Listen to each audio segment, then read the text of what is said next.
Hello there, and thank you very much for watching the second episode or second video of the Making Sense of Research series. Let's start with the word paradigm. Now, in research, there are many paradigms, and when you talk about paradigms, paradigm usually means a way of thinking. It is a framework, but one significant word that we can highly associate with what the paradigm is. Yes, it is a framework. Yes, it is a way of thinking, but it is something that is shared. So think of it this way.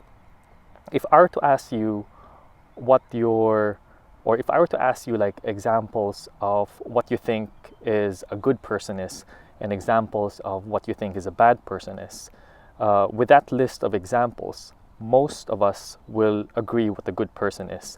Probably a good person is that is respectful. A good person is someone that usually helps one another. So if I state those, sorry, there's a insect.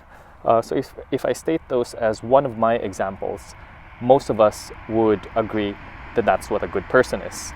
And if we go with a list of what a bad person is, you would say that a bad person is somebody who commits like heinous crimes, and we can have a long list of examples. I mean, let's start with just very simple examples. And with the simple examples, most of us would really agree what a good person is based on those very simple examples. And then most of us will also agree what a bad person is based on those, like just very simple examples.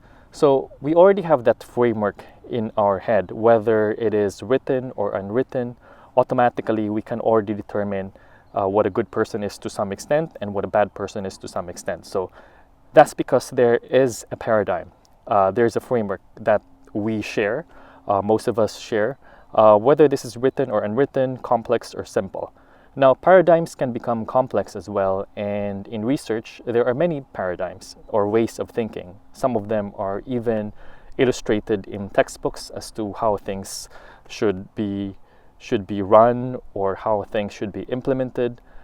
If you're a nurse, for example, you probably have heard about nursing theories. Now, nursing theories are an example of a paradigm. It's a way of thinking that is shared among nurses, and it helps nurses guide in terms of how they implement care. So that's what a paradigm is.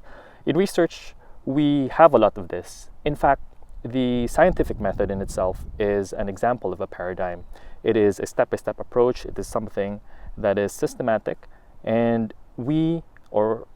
it's actually shared by a large group of people, specifically the scientific community and the academic community. So that in itself is a paradigm. So I'll just continue the video here as it was really getting noisier outside. So going back to the word paradigm, I hope the video has enlightened you a bit about the word paradigm. And when we hear the word paradigm, it seems abstract, and it is abstract, and it's something that maybe something would put fear to people, because when they think about paradigm, oh, it's something complicated, it's something difficult. But it's simply just really a framework. It's a way of thinking, and research has a lot of paradigms, really. In fact, the research process in itself is a paradigm. It's a system, this research process is a systematic approach, a step-by-step approach from answering the research question to coming up with a conclusion. And this process is shared by many people. So it's a way of thinking that is really shared by people.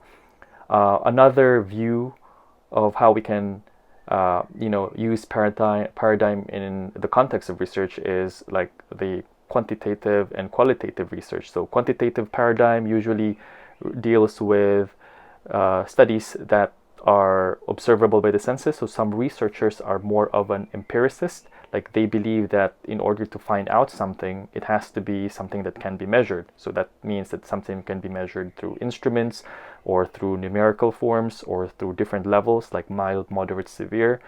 The qualitative researchers would argue that in finding out or in finding out something or in exploring something, it has to be something that is described by a person, and thus it's considered as qualitative because the person has to really describe it in an open-ended way.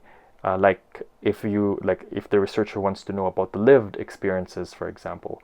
So that's another way of viewing paradigm and how paradigms are actually applied in research, because research in itself has a lot of paradigms. It uses a lot of paradigms.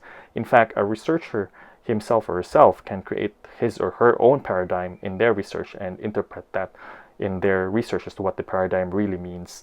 So yeah, I hope that really summarizes or enlightens you as to the word paradigm. And paradigm is highly used and applicable in research. And yeah, thank you very much for watching.